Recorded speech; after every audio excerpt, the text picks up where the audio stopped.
module in the space station you're building? It's a toilet. No. What? You live in a toilet? It's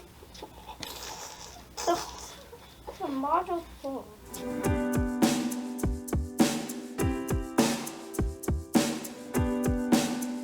When people think of modular homes, they might not think of it being a toilet, but I do think there's a perception that modular construction is maybe of a lesser quality or not as good.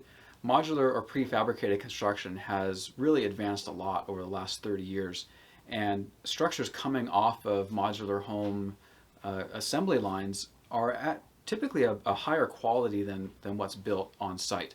Now, the one challenge with modular construction is delivery to your site, not only craning it or trucking it into position, but also depending on how far you're going, just the vibration and the movement that's caused in shipping can cause some damaging, some cracking, and some things that are cosmetic, but they would need to be addressed on site once it arrives.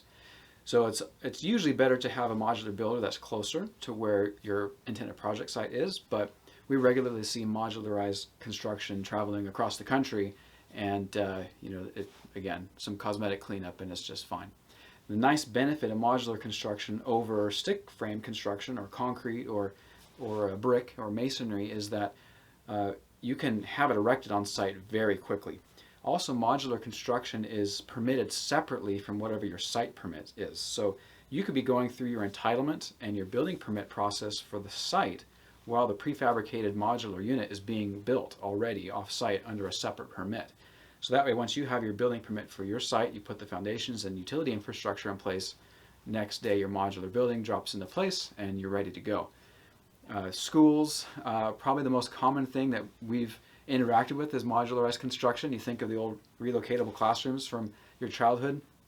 Again, those are mass-produced and built very economically. They're not really designed for comfort and amenities. But if you ever have a chance to walk through a modern production home that's modularized, prefabricated, you'll be surprised at the quality. Now, of course, you can find discount stuff. There's still the traditional, double-wide trailers that we think of. Those are still available. But when we're talking about modularized construction, we're talking about high-quality, prefabricated construction that's built modularly and then delivered to the project site.